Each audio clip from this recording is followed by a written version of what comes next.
Vamos, compartimos.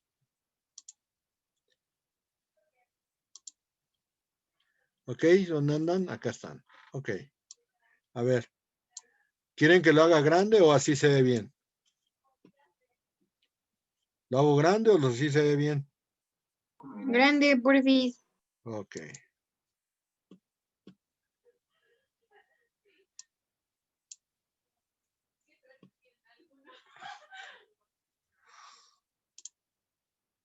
Ahí está. Ok, aquí nos quedamos. Esta es la Corte Internacional Permanente de Arbitraje de La Haya. Ya todo esto lo vimos. Quedaba muy todavía por ahí porque fue muy rápido. Lo de la sentencia, ya dijimos que es definitiva porque solamente es un procedimiento uninstancial y es inapelable porque no hay cortes de apelación para ese tipo de resoluciones. Y lo único que se establecía en la Corte Permanente es que va a haber un recurso de revocación. Recurso de revocación que se caracteriza por ser horizontal, es decir, es resuelto por la propia autoridad que dicta la sentencia. ¿Ok? Y ahora vamos con la Corte Internacional de Justicia. La Corte Internacional de Justicia era lo que antes se conocía como la Corte Permanente de Justicia Internacional. Digamos que la Corte Internacional de Justicia se constituye bajo el seno de la ONU y recibe todo lo que tenía la antigua Corte Permanente de Justicia Internacional. Los miembros de la ONU se tienen que contribuir para el mantenimiento de la Corte. Hay 15 miembros, duran 3 años aproximadamente, hay que renovarse, digamos que se renuevan cada 5 años. Y técnicamente hay vicepresidente y vicepresidente de la Corte. Hasta el año pasado, el vicepresidente era Bernardo Sepúlveda Amor, que era mexicano, había sido secretario de Relaciones Exteriores en el gobierno de de Carlos Salinas, y llegó a ser vicepresidente de la Corte Internacional de Justicia hasta el año pasado. Aquí lo que vamos a entender en primera instancia de la Corte es que la Corte tiene dos competencias, una consultiva y otra contenciosa. ¿A qué se refiere la consultiva? La consultiva trata de que cualquier órgano de las Naciones Unidas, entiéndase, Secretaría General, Consejo Económico y Social, cualquier organismo especializado, la FAO, la UNESCO, la OIT, la UIT, la OMI, cualquiera, puede pedir una consulta a la Corte Internacional de Justicia, pero para obtenerla necesitan forzosamente ser autorizados por la Asamblea General de las Naciones Unidas. Otra cuestión bien importante es que el Consejo de Seguridad no necesita dicha autorización. El Consejo de Seguridad puede en cualquier momento y cuando ellos lo deseen acudir a una consulta con la Corte Internacional de Justicia. Esa es la competencia consultiva. La otra es la contenciosa. La contenciosa se refiere a la facultad que tiene esta corte para resolver conflictos internacionales entre estados. Ahora bien, para obtener esta competencia contenciosa, es muy importante mencionar que se debe celebrar una cláusula facultativa de jurisdicción obligatoria. ¿Esto qué quiere decir? Debe de haber acuerdo entre los dos estados que van a tener la intervención en el conflicto. Y esto implica forzosamente que los dos estados deben de estar de acuerdo para poder acudir los dos ante la Corte Internacional de Justicia. ¿Y esto cómo se hace? Bueno, puede ser en un tratado, se puede contemplar la cláusula, o bien puede ser celebrada como un tratado aparte. Pero para poder acudir a la Corte Internacional de Justicia, no se puede llevar a cabo como lo hacemos normalmente en un tribunal interno, que en un tribunal interno, pues normalmente una persona presenta la demanda y entonces el juzgado manda llamar a la otra para que comparezca a deducir sus derechos. En este caso no es así. En este caso, los dos deben de estar de acuerdo y por lo tanto se llega a la competencia contenciosa con este previo acuerdo por parte de los órganos o de los estados que van a ser motivo del conflicto. Ahora bien, el proceso consta de dos etapas. La primera es escrita, que es la parte postulatoria, en donde se presenta la demanda y se da réplica a la misma, o sea, se contesta la demanda. Generalmente en esta fase escrita, pues nada más sirve para interponer la situación de la litis, y lo que va a pasar a partir del momento en que se contesta la demanda es que se va a pasar a la fase oral. La fase oral tiene como fin desahogar pruebas, ofrecer pruebas, desahogar pruebas, también alegatos, también procedimientos relacionados con el desahogo de las pruebas, entre otras cosas. La situación con esta parte oral termina precisamente una vez que se dicta la sentencia, y la cual es leída por los miembros de la Corte Internacional, que si ustedes los ven en su imagen, pues ahí están los miembros de la Corte, los jueces, y van a leerlo ante las partes en conflicto directamente la sentencia. Ahora bien, la sentencia, pues tiene una característica fundamental, es fundada y motivada en derecho, en este caso los tratados internacionales que crea la Corte que son aplicables, o bien los que le señalen las partes, y también va a ser una cosa juzgada.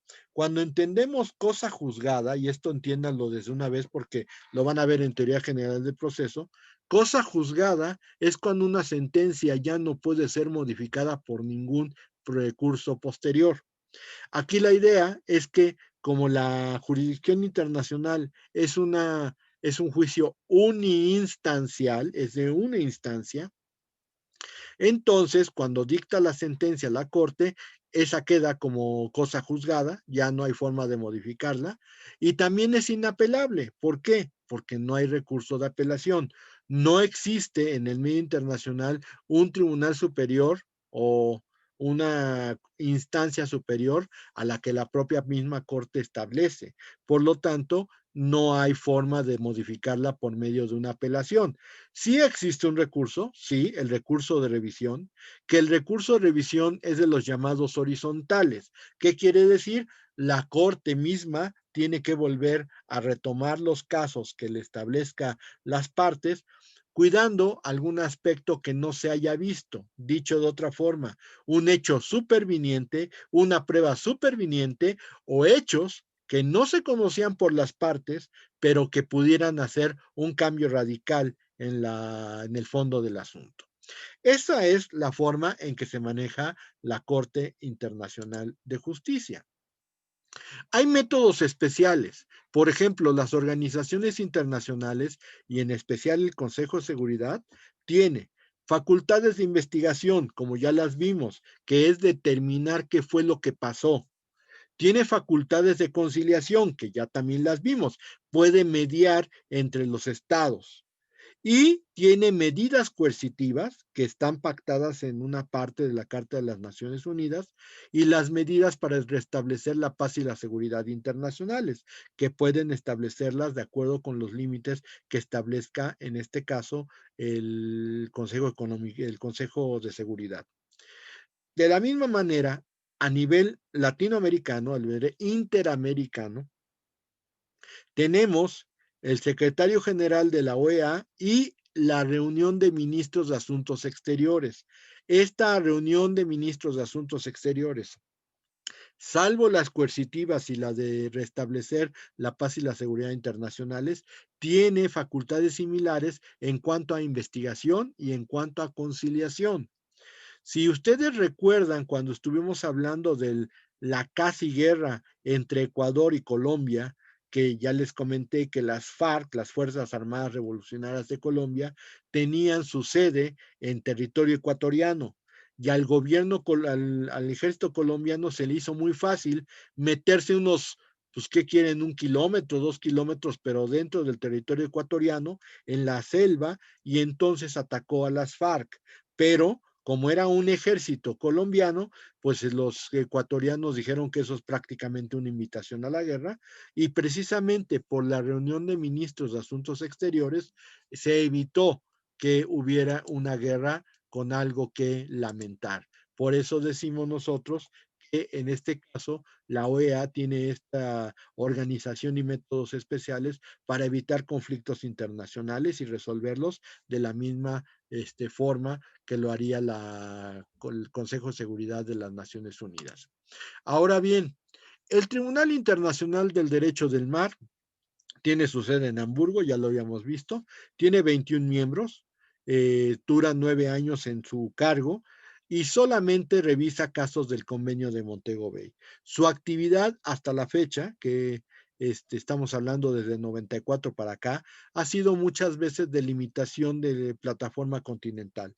No ha habido en medio internacional mucho que discutir alrededor del convenio de Montego Bay y técnicamente estos casos de plataforma continental son los que hasta ahorita se siguen manejando en el Tribunal Internacional del Derecho del Mar. Obvio es que uno pensaría, pues a lo mejor estamos hablando de situaciones muy simples, pero pues a final de cuentas será cuestión de ver más o menos cuántos problemas se pueden generar por otras instituciones, porque tal vez ahorita no se vean, pero se van a ver dentro de algunos años más, cuando este tribunal tenga que trabajar de más. Ahora bien, una de las cuestiones más importantes que se tienen en el medio internacional, por lógica, es que no existe coerción, no existe capacidad para hacer cumplir las disposiciones o las sentencias de la Corte. Esta es una situación que adolece la justicia internacional y que desgraciadamente las grandes potencias utilizan mucho a modo, porque pues desgraciadamente los países que están, digamos, en una situación de pobreza o que son más débiles militar o económicamente, se las ven en figurillas para poder hacer cumplir una sentencia. Tenemos un caso que es muy ejemplificativo de esto.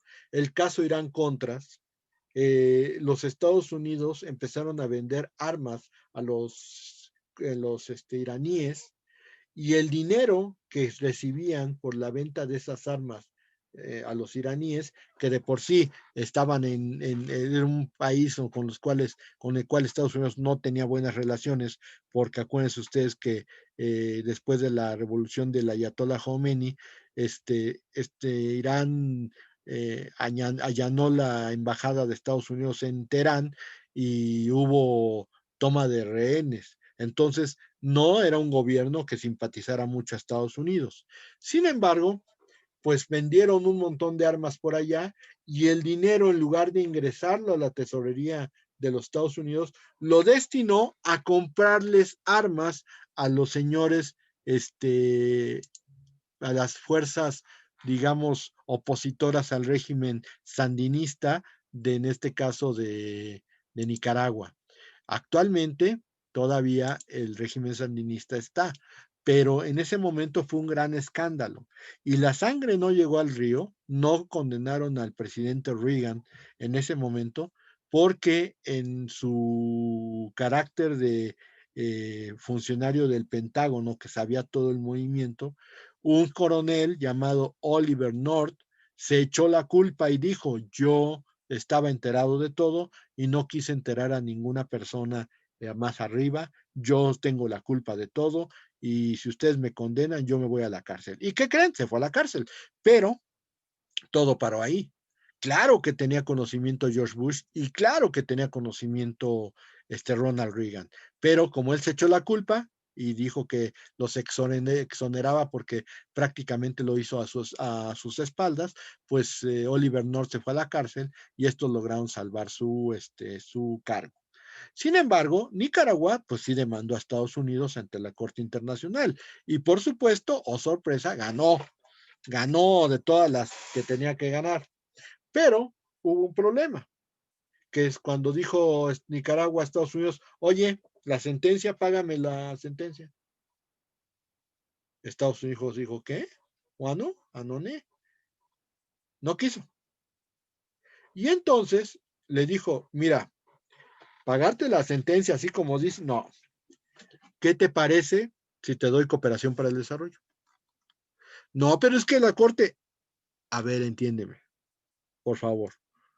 ¿Quieres cooperación para el desarrollo? Esa sí te la doy, pero no te voy a pagar ninguna sentencia. Oye, no, pero es que ya te dije, ¿quieres cooperación para el desarrollo o no quieres? No, tú no vas a tener nada. Ya cuando se vio en esa posición, pues a ver cómo le hace Nicaragua para poder hacerle manita de puerco a los Estados Unidos. Y entonces, pues ya Nicaragua dijo, pues sí, sí, estoy de acuerdo con la cooperación para el desarrollo. Y así se pagó esa sentencia, con cooperación para el desarrollo, que no fue ni con mucho la situación que fue dictada en la Corte Internacional. Otro caso que México tuvo muy presente es el caso Avena. El caso Avena, en México demandó a los Estados Unidos el hecho de que había una cantidad muy fuerte de mexicanos condenados a muerte en los Estados Unidos, pero que se descubrió que en sus procesos jamás se hizo asistir por el cónsul. Acuérdense ustedes que cuando una persona es detenida en el extranjero, se le tiene que dar aviso a su cónsul para que él pueda conseguir un abogado, que se lleve a cabo las diligencias en el idioma o con un intérprete para esta persona, que sepa exactamente de qué la están acusando y que pueda saber cómo se puede defender.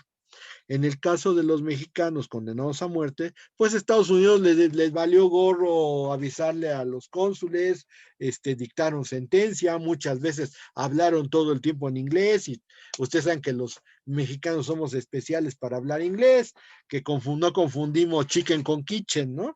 Entonces es un problema muy fuerte y pues ¿qué pasó? Pues que los condenaron a muerte, qué terrible situación. Entonces México denunció a Estados Unidos en la Corte Internacional, se interpretó el tratado y resulta ser que efectivamente dicen, pues no se tienen que revisar todos los procesos porque fue una violación latente de derechos humanos, porque no se asistió a los detenidos con su cónsul. Ahí está. Y ahí, pues, hay situaciones muy lamentables porque hubo personas que se les pudo sacar de la cárcel. Había uno que iban bueno, que lo iban a ejecutar y a final de cuentas los Estados Unidos dijeron, no, Texas principalmente, porque acuérdense que los gobiernos estatales tienen mucho poder, Texas le dio la libertad a esta persona, se vino a México, y aquí en México, pues fue un fenómeno, hasta telenovela fue a grabar y se hizo actor y se hizo muy famoso y ya estaba ahí vendiendo muebles en Electra y todo eso. Bueno, pues lo que son las cosas.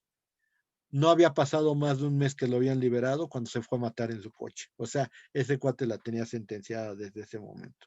Pero fue muy famoso y hubo muchos que les volvieron a abrir su proceso y lograron la cadena perpetua, más no la pena de muerte. Y entonces, ¿qué quiere decir? Pues que sí funcionó, o sea, sí fue funcional en este caso. Pero, pues hay una cuestión bien importante, jamás hubo dinero involucrado. Si lo quieren ver así, esa es una de las cuestiones más interesantes. Otro punto que no se ha desarrollado mucho porque esto es lo más esencial, es la capacidad, la coercibilidad, es decir, la capacidad que tengan los tribunales internacionales para poder ejecutar sus sentencias. Sí, ya existen algunos que son coercitivos. Si nos vamos a eso, pues tendríamos que acudir a la Corte Interamericana de Derechos Humanos o a la propia Corte Penal Internacional. Sin embargo, esas las ya vimos la Corte Interamericana, ahí con todo lo que ya vimos sobre control de convencionalidad y todo lo que vimos en la parte de organismos internacionales, eso está cubierto. La Corte Penal la vamos a ver en la última unidad, pero la Corte Penal Internacional y la Corte Interamericana ya empiezan a ser tribunales internacionales que de alguna manera ya pueden ejecutar sus sentencias. Entonces, cuando hablamos de este tipo de tribunales, creemos, o creo yo, que la situación a futuro es que ya se van a crear tribunales internacionales que van a tener como una capacidad muy especial para hacer valer sus sentencias, y entonces esto va a ser un parteaguas en el medio internacional. Sin embargo, también tenemos que ser sinceros. Para que funcione una justicia internacional, es necesario, desde mi punto de vista, que las potencias pues le bajen un poquito la crema a sus tacos y que los países pobres acudan más a instrumentos de justicia internacional. Yo creo que a lo mejor si podemos hacer eso, el medio internacional podrá tener una justicia que no esté tildada de favoritismos y de fallas burocráticas, y que siempre se hagan este tipo de sentencias muy rimbombantes, pero que en la realidad pues quedan al arbitrio de las grandes potencias si las cumplen o no las cumplen. Yo creo que eso sería muy ideal, eso sería muy bueno para el medio internacional, pero por lo menos ahorita, en este momento, pues ya empiezan a haber algunas cortes que llegan a tener cierto grado de coercibilidad, pero también hay que entender que difícilmente podremos hablar de justicia internacional cuando a la corte se le trate de una forma y los estados lo arreglen por otros lados. Eso también es cierto.